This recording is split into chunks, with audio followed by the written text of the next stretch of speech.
Samanta Chakravalesu Atra Gachantu Devata Sadhangmang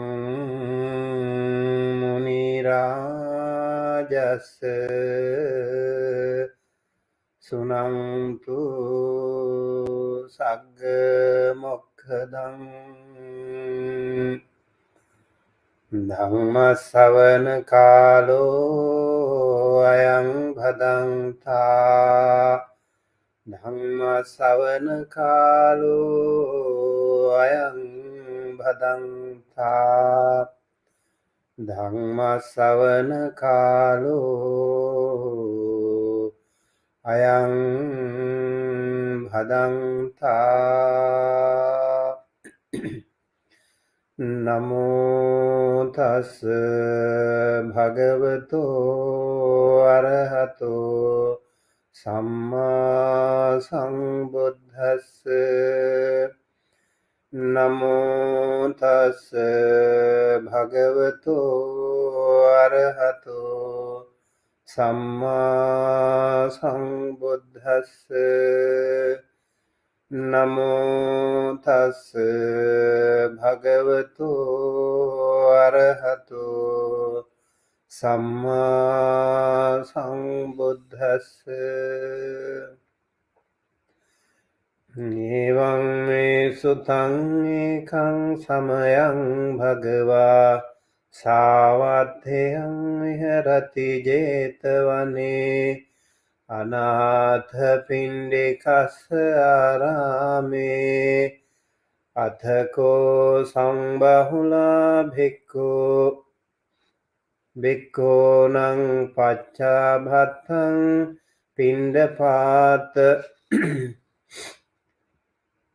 Pindapāta patikkaṁ thānaṁ upaṭṭhāna sālāyaṁ sannisinනාnaṁ sannipatitānaṁ ayamantara katha udapādi acchariyaṁ āvuso abhutaṁ āvuso yāvaṁ cidaṁ tena bhagavata Janatha Passata Arahata Samma Sambuddhena Kaya Gata Sati Bhavita Bahulikata Mahaphala Vutta Mahani Sansati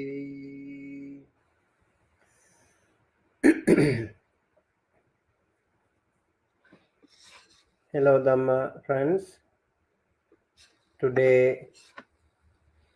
at the Buddhist Insight Empty Cloud Buddhist Monastery, New Jersey, I'm back and happy to see you all here with the Buddhist Insight and Empty Cloud community. Today in this morning Dhamma talk, I would like to share with you, discuss with you a very helpful, useful sutta, Majjhima Nikaya 119, mindfulness immersed in the body, what we call Kaya Gata Sati Sutta.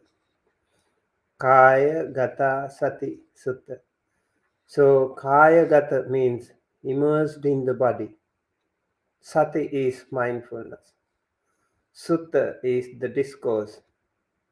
Sutta in Sanskrit, or we call it sutra. That also means the thread. So thread has many functions. Thread has the function of uniting things, knitting things together.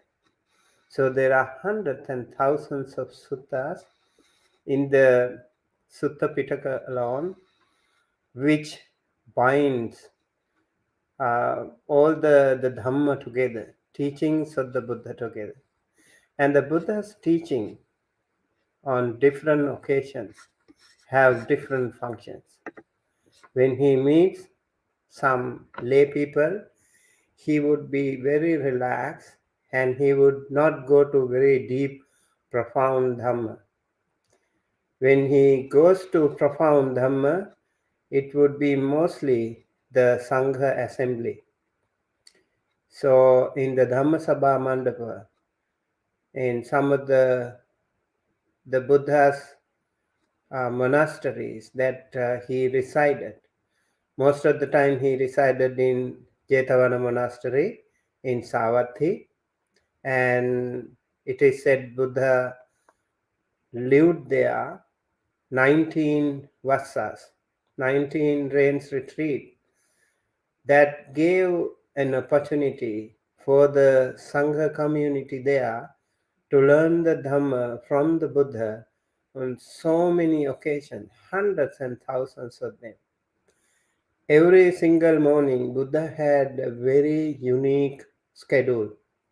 Early morning, Mahakaruna Samapatti Samadhi. And that time he would go into deep, deep jhana and look into the world with the great compassion. Whom should I rescue today? And if there is someone in his radha, he would go to them, he would meet them, he would talk to them, he would rescue them. That was the schedule, the first item. And then he would have arms round, and then he would also maybe go to jhana. It is said after the evening jhana, again he would go to evening jhana. And after the evening jhana, he would wake up, and from there he would go to the assembly straight away. And in the assembly, he would, if there are monks, mostly the monks are waiting, and some of the monks uh, they have the habit of discussing with each other. What should I discuss today? How should I be helpful, in different ways? So the monks used to discuss Dhamma, and discussing Dhamma was very helpful too. The Buddha said, if you don't have anything uniquely connected to the Dhamma, just keep quiet. Noble silence. That way you talk to yourself. That soliloquy helps them to reflect on the Dhamma much better. And that was the habit. And sometimes when they used to talk, they also used to talk to each other in the Dhammasabha Mandapa.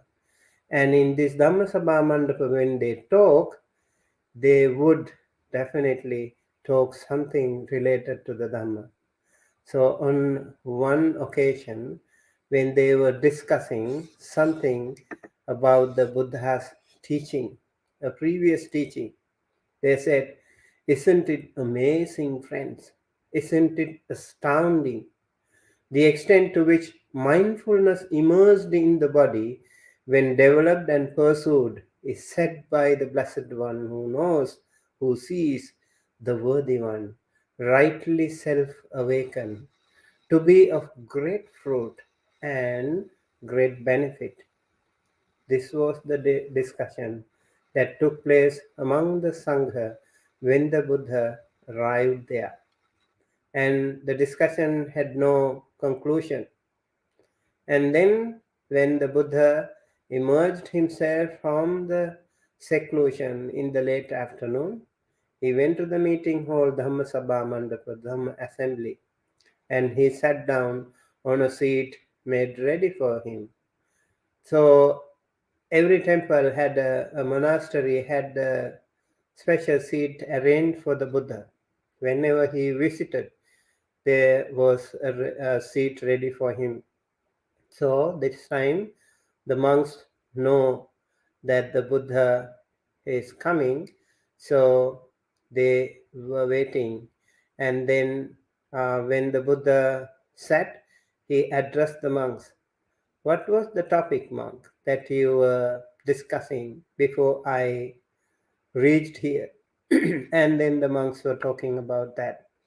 We had a we had a discussion about um, the great benefits of the Kayagata Sati, mindfulness immersed in the body. So that was the discussion we were having today, the Blessed One, when you arrived. And we couldn't come to a conclusion anyway. And then the Buddha said, okay, how wonderful is the mindfulness immersed on the body when it is developed, when it is pursued. So it is to be of great benefit, of great fruit. So it's really, really useful and helpful. And I would like to say my personal practice. Sometimes I do immediately after eating food. So this time is also a great time for all of you. I would like to say, I would like to invite you also actually to practice that. So when you see the food, when you eat the food, your body system is very active. When you chew the food, some of the signs go to the belly, and there are enzymes waiting. So when you start chewing, the movement of the jaws and the teeth and the tongue, and also the use of saliva, and when we keep eating, the tummy is waiting, the belly is waiting for the new arrival. And then there are also some other enzymes for the food to be digested. So sometimes like hydrochloric acid or something, the other acidities, other agents that are waiting here. So what happened here? So they wait, and then they um, and then they um, digest the food. And so when you are so busy after eating, I think it takes some time. Like you take one food and it goes down and settles in your tummy. It will be very interesting how your body uh, reacts to this situation. When the food goes inside and you close your eyes, you focus on that for a while, at least for half an hour, if you can practice.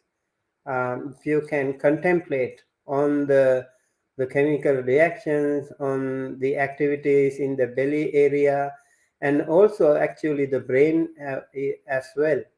You can feel, you can see the sensations, you can see the activities. Very busy. Our body is very busy that time. And later, you will find that, oh, this is so wonderful. And you will find that your kaya gata sati, your mindfulness that you are immersing in the body is really, really helpful. And later on, you will see that the activity is slowly getting down and the body becomes calm and peaceful again. So this practice can be helpful to you as well. Sometimes when you take a cup of water, you can do that as well. Take a cup of water and hold it. And when you hold it and focus on that, be mindful how your hand and body coordination, eye coordination happens. And then when you open your mouth and drinks the water, and the water slowly goes inside the belly. You can see that, you can feel it, how it goes, and then settles inside the belly. You can feel that cooling sensation if it is a cool water. You can also feel the warm sensation if it is a hot tea or something. You can feel it. Mindfully you drink, and you can wait for a while until it is settled, and you can You will be surprised actually. The food that we eat, the water that we drink goes to oblivion. We don't feel it anymore. What happens? It goes like it disappears in the body itself. We don't know where they are. It's very interesting.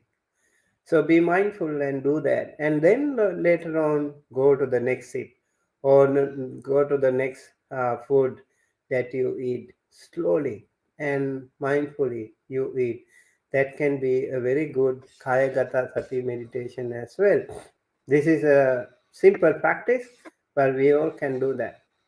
Buddha, the Blessed One, he has explained how a monk practice like that, having gone to the wilderness.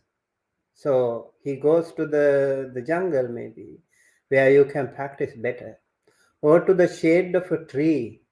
Shade of a tree can also be helpful, or empty building. Empty building can also be helpful for you to practice better. So this isolation thing is useful for a practitioner. Remember, in order to practice your theory, you need to be secluded. You need to be alone. You need to be all by yourself. That will be very helpful. Just like a scientist who would practice, who would experiment in the laboratory all by himself or herself. So is the practitioner, the monk, or a bhikkhu or a bhikkhuni, or even a lay devotee. They can practice all by themselves and sits down folding his legs crosswise. So crosswise legs, folding like that, sitting posture is the best for samadhi. But this is not the only posture to meditate. You can sit with your legs folded crosswise, or you can stand, you can walk, you can lay down. Out of all these postures, sitting down is the best. You can sit for hours once you are used to it. Of course, at the beginning, as a beginner, you might find it is very challenging to sit for a long time. Especially body pains will come to you naturally. Or if you have any physical challenge, let's say you have some knee surgery or back injury or something, you might not be able to sit on the floor for too long. Then you might even try to sit on a chair or a better place for so that you can practice. Remember, sitting, holding his body erect, that is very, very important too. Um, so, holding your body erect because your respiratory system should work better. It should work smoothly. It should function easily, peacefully. Then your meditation can be better. Remember the functions of the lungs and functions of the heart and functions of the nervous system, the blood circulation, the muscles, everything should be relaxed, and then they should function better, easily, smoothly, for you to meditate better. And then you have to keep your mindfulness to the fore. So it is said, Parimukang Sating Upattapetva. Parimukang Sating Upattapetva. In the Atakatas, they explain it as like right in front of your nostril. Remember the 1 inch distance between your nostril and the upper lip. This is where we need to focus. In different meditation schools, some different teachers would explain this also differently, like when you breathe in and breathe out. In many Buddhist Vipassana teachers, they would actually talk about this. So in between the nostril and the upper lip, this is just 1 inch. Okay, so this 1 inch practice, you can practice for hours, for days, for weeks, for months, and for years. You can practice it lifetime, and it will still be exploring more. You can investigate so much. Every single breath you take is a lesson for you. So you have to be mindful. Mindful, he breathes in. Mindful, he breathes out. So this doesn't mean you intentionally breathe like, no, just simple, just natural. You just naturally breathe in, you observe it. You observe it, you recognize it, you identify it, whether it is a long breath or whether it is a short breath. Breathing in long, he discerns, I am breathing in long. Breathing out long, he discerns, I am breathing out long. Breathing in short, he discerns, I am breathing in short. Breathing out short, he discerns, I am breathing out short. So, this is the exercise you do. You train yourself. So, you train yourself this long and short breath. That itself is a tremendous practice. You can practice for days, weeks, months, years. So much to learn from every single session, from every single breath. Can we be focused on every single breath, which is really challenging? You might be sleepy, you might have body pain, your mind can start wandering like a monkey. So there will always be challenges in you, for you, right in front of you. Then you have to also be mindful. Train yourself. When the mind goes away, you recognize it, you observe it, you identify it. Mind goes away. You can also recognize what kind of experience that your mind is having, whether the mind is going to the past experience or whether the mind is going to the future experience. So if you had some pleasant or unpleasant experience in the recent past, your mind, when you close your eyes, when you cross legs sit, and then your mind can hop into that experience. Mind will look into that experience. That can be a case.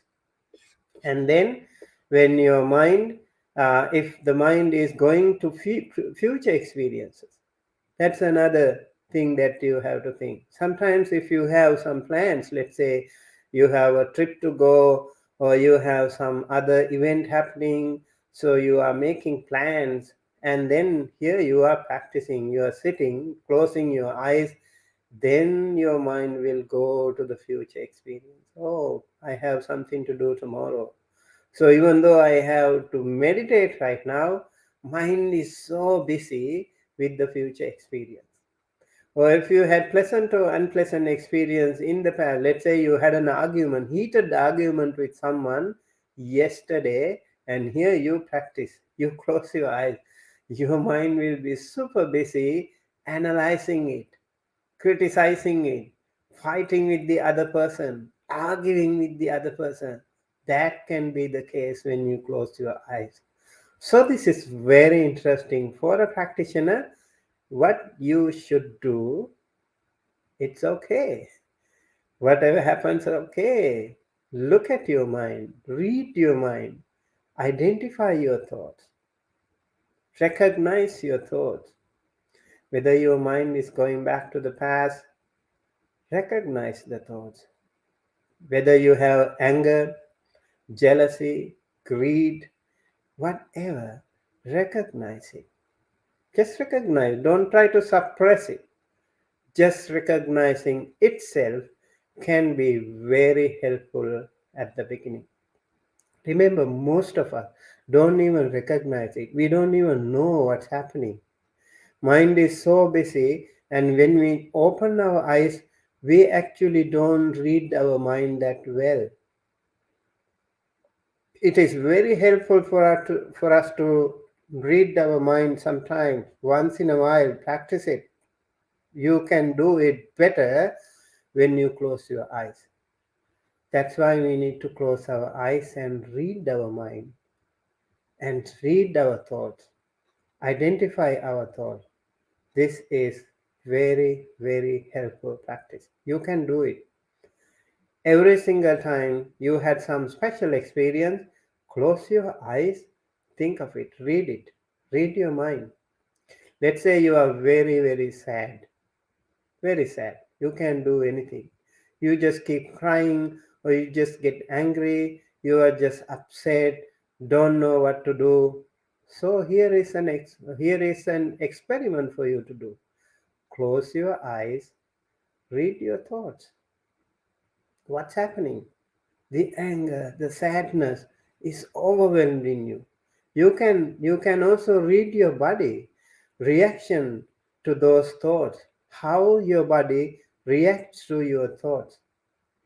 Read how the brain is like changing, the brain waves, the patterns changing, you the heartbeat changing, and some of the body parts painful. Maybe if you are angry, the entire body shaking and also warm. You can recognize it. When you read that, when you read your body, when you read your mind, it is easier for you to calm down. Much more better and effective way to calm down faster than ever. So when you are angry or sad or jealous or whatever, if you have special experience, I would like to suggest you, rather than going to anywhere for any instructions or counseling, you focus on your own thought, read your own mind, calm down bodily and calm down mentally. This is possible when you meditate. So that is why the breathing practice actually gives you a beautiful, powerful, intense opportunity to practice better. So in this Kayagata Sati Sutta, mindfulness immersed in the body gives you an opportunity to practice yourself in your day-to-day activities. I also like to say um, you need to practice daily with a major sitting session. That can be very helpful. Regularly do it with a major sitting session. And in between, you can also do some short-term meditations, like when you are upset, when you are angry. So suddenly, things can be blown out of proportion. Then practice it. You can practice, and that will be very, very helpful to you. And I would like to say, like, 2 minutes meditation, 5 minutes meditation in between, or even I say like TikTok meditation, like even less than a minute meditation can be helpful to you. So immediately, right away, when you have some special experience, meditate, close your eyes, read your mind, read your body, how the body mind coordination happens, how the body reacts to your thoughts. Read it, and eventually you will have better control when you keep practicing like this. So at the beginning, I would suggest, do not try to control it, do not try to suppress it, just let it go, just see that how it reacts, how it happens, and later you can practice it better. You can have better control later on. So, Kayagata Sati Sutta. Let's go ahead and see how breathing in long, you recognize, now I breathe in long. Breathing out long, you recognize, how I breathe out long. Now I breathe out long. Same thing, short, in and out. So when you breathe in, the sensitivity here, the experience here in the nostril area is very useful. You need to focus on that. You need to recognize the incoming air touching the nostril and entering the body. So you don't have to go inside with the breath. You just focus here. That will be helpful for you to focus on your one pointedness. And when you breathe out, you can focus on here, the upper lip. And when you breathe in, you might also feel the sensation, like cooling sensation. When you breathe out, you might also feel the warm sensation in the upper lip area. So keep practicing, keep focusing, and keep observing naturally. Let it happen naturally. At the beginning, when you sit, your breathing can be little longer. That is natural. But later, you might see breathing becomes shorter and shorter and lighter, and it can even be so subtle eventually. So you have to train yourself. I will breathe insensitive to the entire body. So the Sabbakaya Patisangve, the entire body breathing is explained, defined also differently by different teachers. So uh, many teachers, they would explain it as a a breath column. Some teachers explain it as a breath column. So that simple breath that you take in, you breathe in, can be compared to a column, just a simple column. So this breath goes in, beginning of the breath column, and the middle of the breath column, and the end of the breath column enters the body. So you focus on the points only: beginning, middle, and the end. This doesn't happen to you right away. Okay, you need to be really focus on that. Then only you can feel that there is a column and it enters the middle and the end. You can feel that, you can see that, you can sense that beginning, middle, and end of the breath column entering the body. And then the same thing with out going breath. You can focus on that: the beginning, the middle, and the end of the breath column leaving the body, touching the upper lip before leaving the body. This needs lots and lots of practice. That is why I said just 1 inch distance, but the experience, the lesson that you learn is immeasurable, infinite, not ending. Every time you breathe in, it can be a different experience. I would say every single breath has a unique identity of its own. Every single breath. They are all different in composition, in texture, experience, the length, and the warmth and the coolness. Everything is different from each other. So there is no end to this experiment, investigation. And the more you are into this practice, the more you investigate into this, you will feel much more comprehensively understand about the entire process of the breath. And this whole thing is a tremendous practice, an intense learning. So keep learning. And only when you see that entire breath column, if you can see that entire breath column like that, so we can say Sabbakaya Patisangvedi, sensitive to the entire body. Some other the meditation teachers would say our entire physical body. So some would say, like Mahasi Sayadaw, for example, they would focus on the belly movement, and then also breathing going in and coming out. They would also focus on that. And some would also say our entire body breathes in. We have this body here. Every single cell of the body breathes in and out. There are holes in the body throughout the skin. Millions of holes are there. So they all breathe in and out. So we can also focus on that. If it works for you, you can do it. If so, different techniques can be helpful to different people. So keep working on that. It will be helpful to you. And when you do that, for example, breathing through the entire body, you can also feel the entire body squeezing, expanding, expanding, squeezing. You can feel that. Focus on that. Work on your meditation. So this meditation again takes long time. You can keep practicing hours and hours, days, months, years. You can keep practicing. When you keep practicing, you train yourself. I will breathe in calming bodily fabrication. I will breathe out calming bodily fabrication. And now, when you are sensitive to the entire body, you can also feel that the breathing becomes subtler and subtler. It is becoming much more finer and finer, much more delicate and delicate.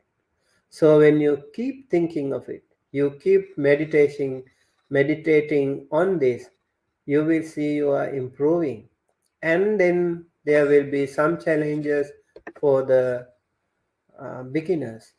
They might be scared when you get like to this level, like you meditate and your meditation becomes so subtle and your breathing becomes so subtle, you feel as if you're not breathing.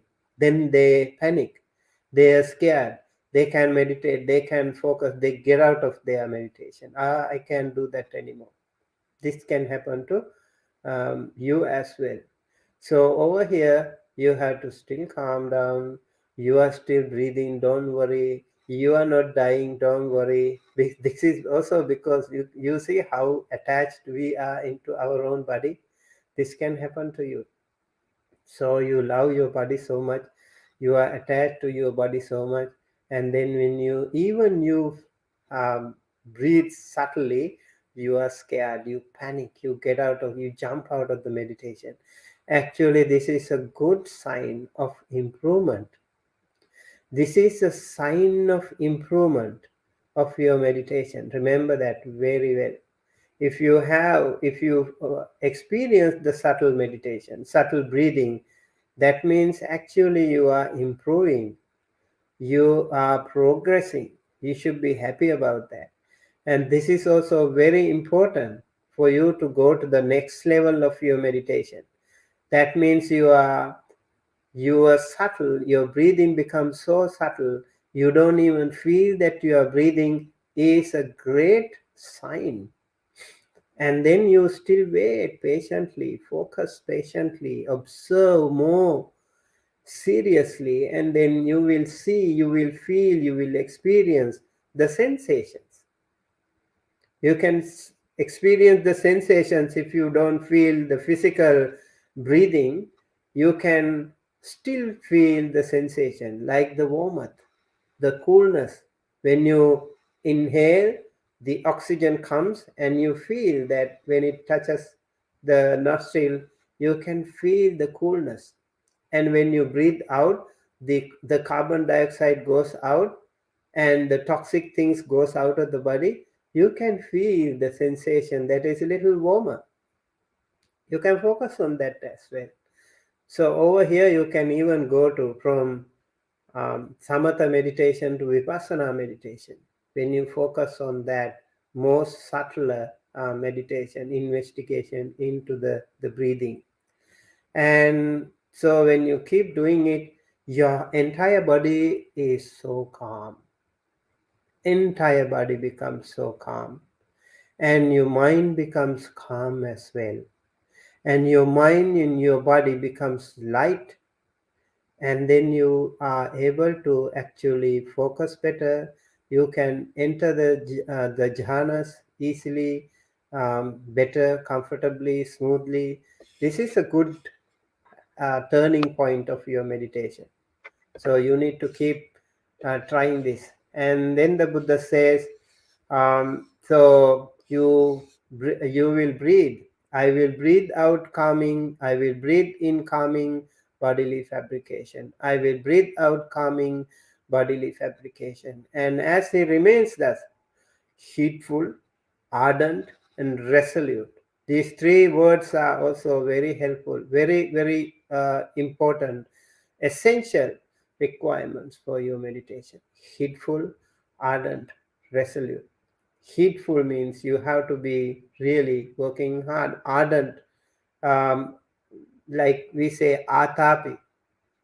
Uh, Sometimes when you meditate, let's say like you are meditating like for half an hour, then your body starts to pain, your mind starts to, for some, your mind starts to run away, and then you think, okay, it is good enough. Now I don't want to meditate anymore. My body is painful, um, my back is painful, my knees and some other parts are painful, so I want to stop. So here we have to be more determined, ardent, resolute, heedful, ardent, and resolute. You know, I'm going to meditate a little bit longer. Just as anything else, your pain will also disappear. That is also subject to change. That is also not permanent, that is impermanent. Even the pain is impermanent. It is going to run away, it is going to disappear. So don't worry. Just stay focused. Just be mindful. Just be stronger and determine yourself.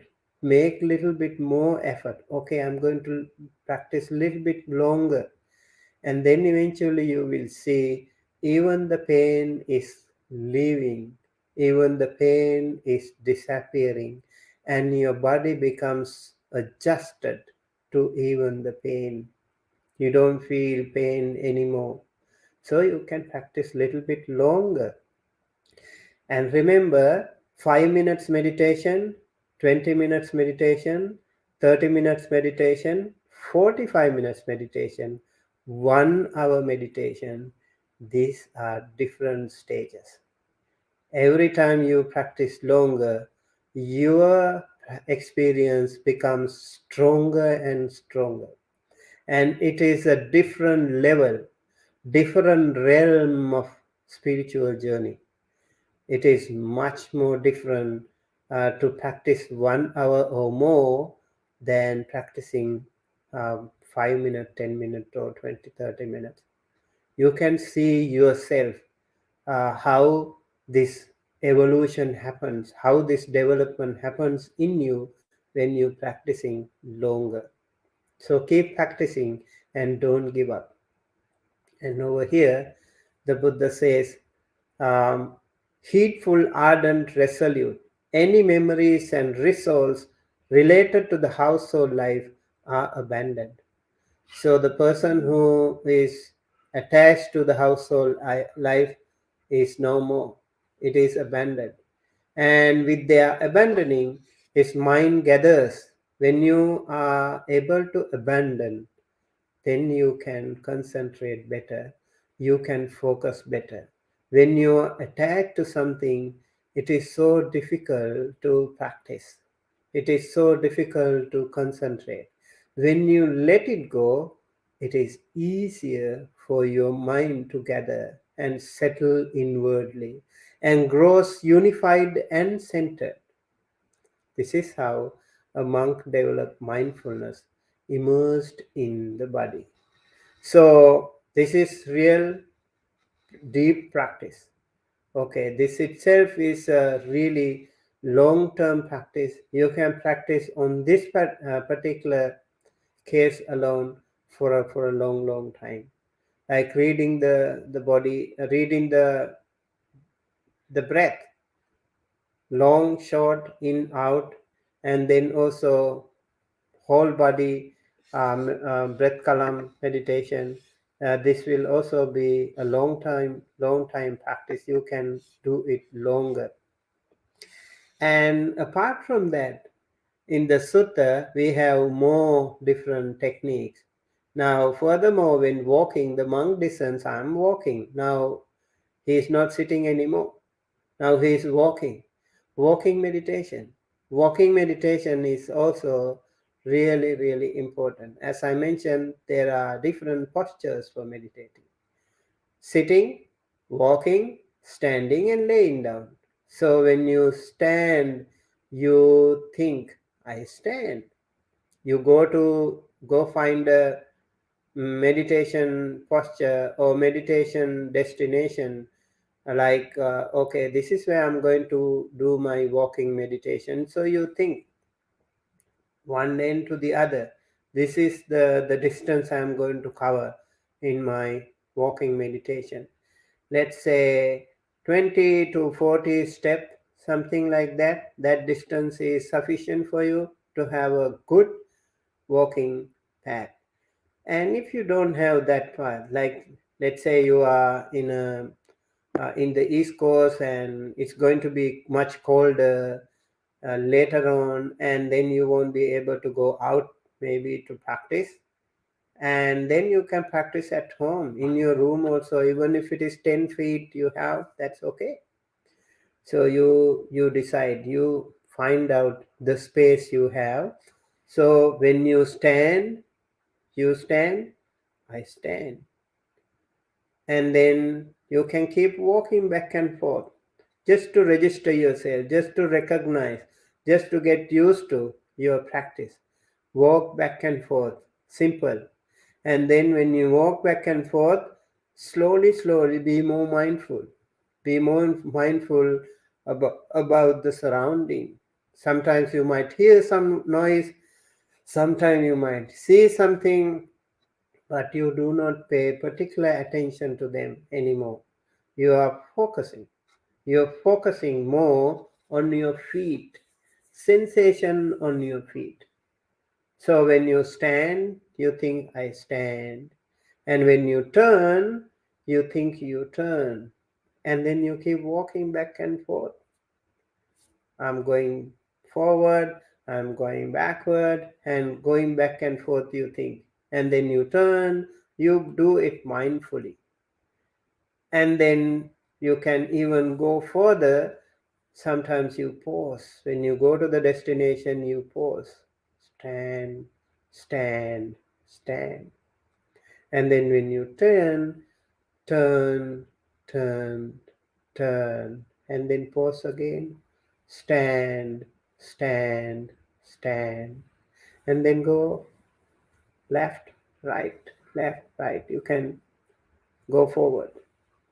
And again, after a while, you can feel little bit more like race, move, place.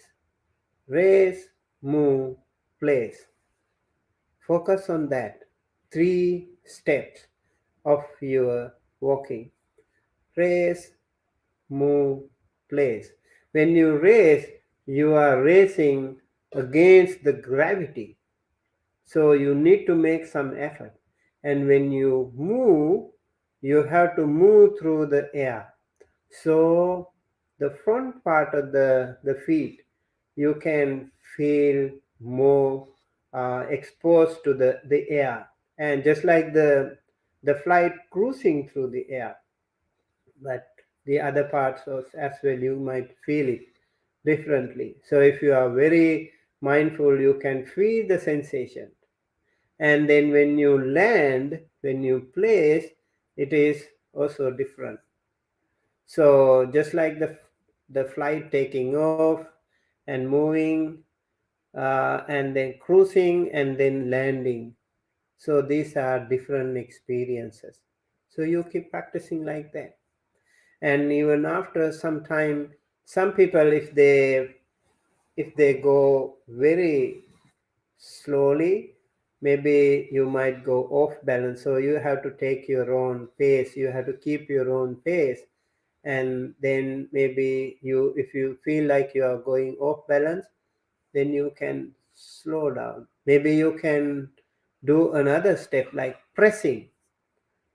Raise, move, place, and press, so that you are better established. So you also see different experiences in walking meditation. So this is about walking meditation. You keep walking, and that will be another wonderful practice for all of you. I would say um, walking meditation along with the sitting meditation, uh, this is a really very helpful identical, ideal practice for all of you. So keep working on your practice, sitting and walking, and that can help you back and forth to continue meditation for hours and hours. Let's say you can sit for half an hour and then you feel tired, your body pain, you can't really sustain it anymore. Go for a walk, 15 minutes walk, and then come back again, sit, and you can slowly meditate there again half an hour, again go for a walk, again come back, so you can practice more with the same mindfulness, with the same attention. We can practice longer time. So walking meditation is an extension that helps you keep the momentum of your sitting meditation, of your concentration, of your mindfulness. Therefore, walking meditation is a really, really important practice. So same thing with the lying down. Lying down also you should pay attention when you lie down. When you sleep, do it mindfully. Be mindful when you sleep. And if you scan your body, maybe you can focus on your breath, or you can also send loving kindness to yourself while doing the body scan.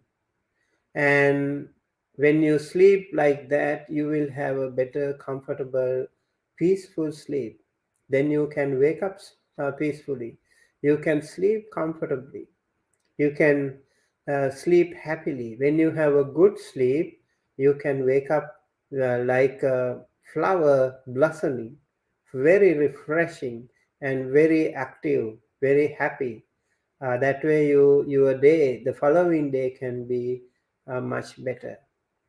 So mindfulness can make a huge difference in your day-to-day life.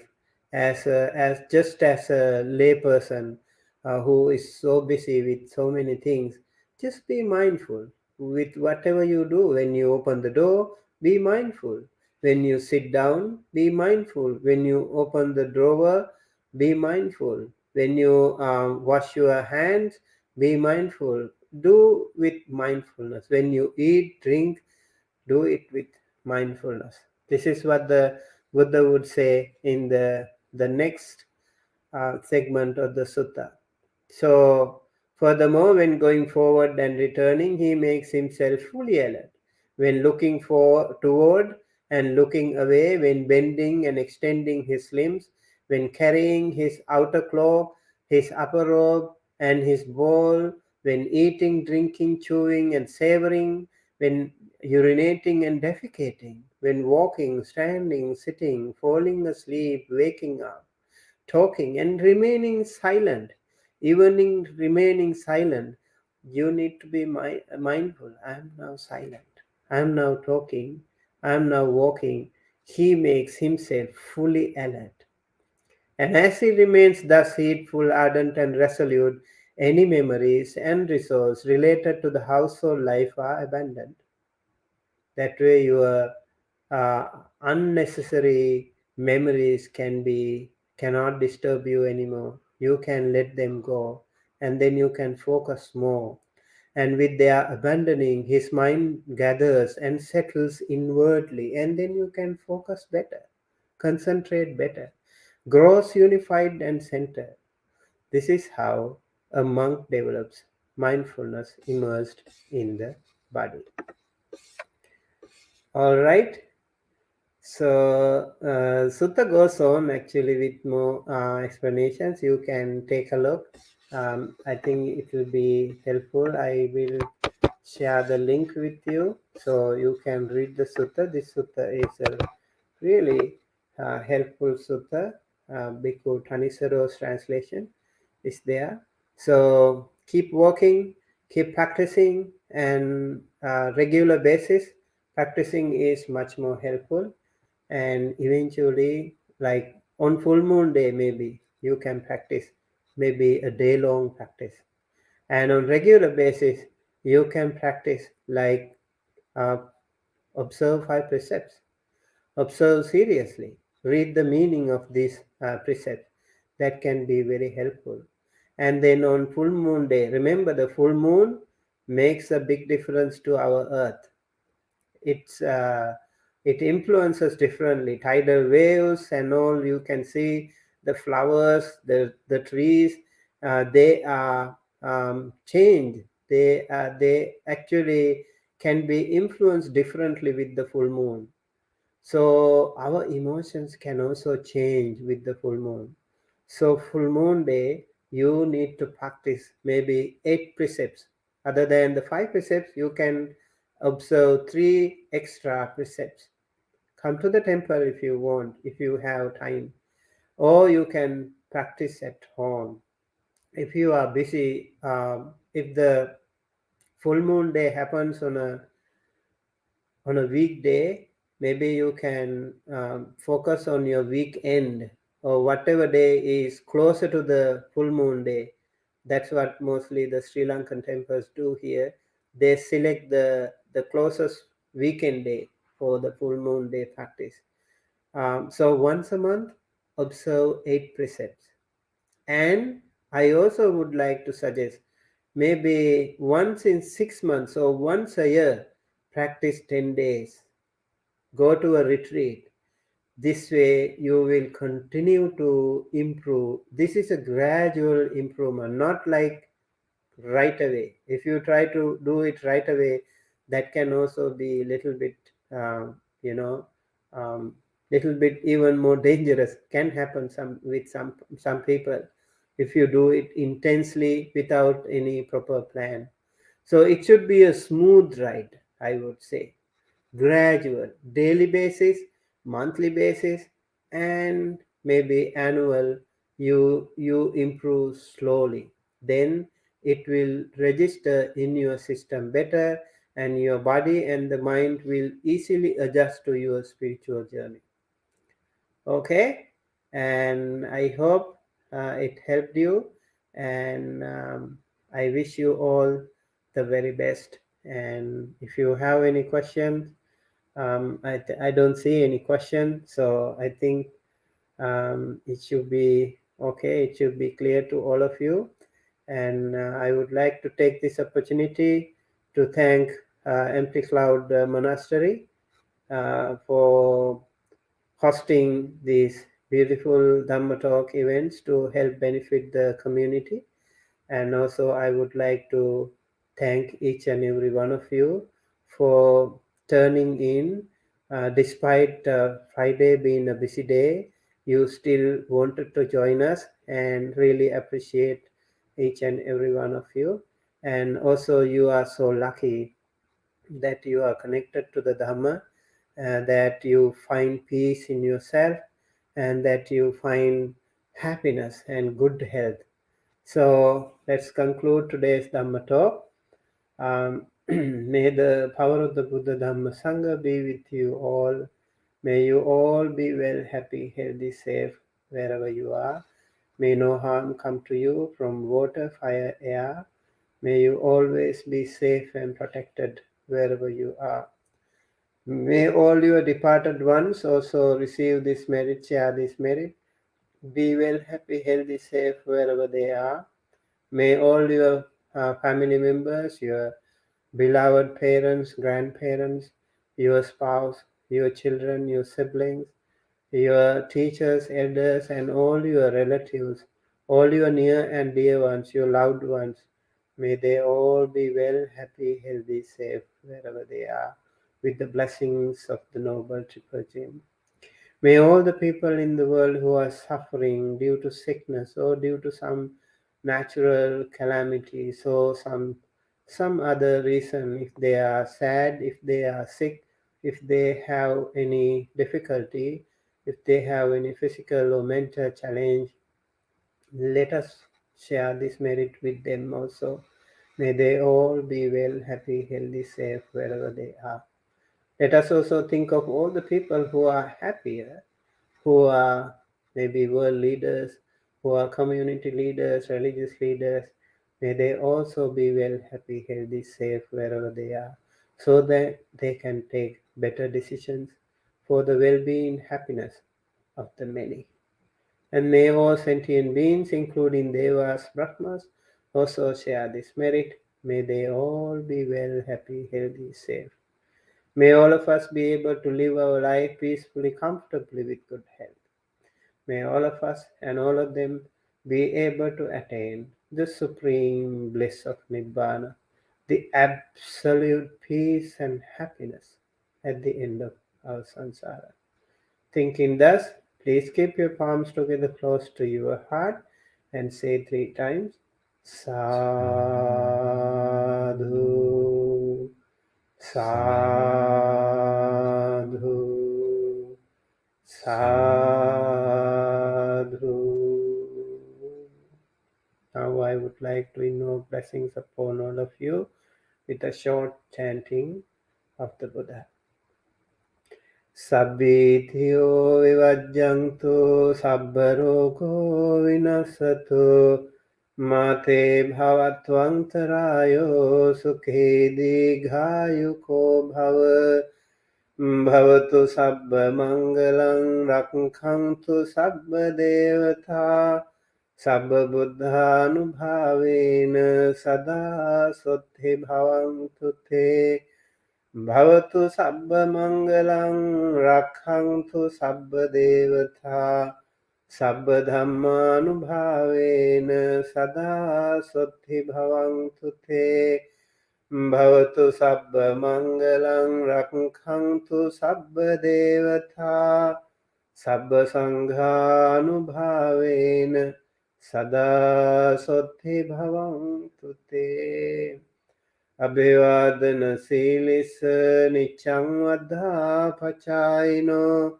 Chattaro Dhamma Vadhanti Ayuvangno Sukhang Balang Ayurarogya Sangpatti Sagga Sangpatti Mevacha Ato Nibbana Sangpatti Imenate Samijjatu Sadhu, Sadhu, Sadhu. Thank you and see you again with the monk chat tonight.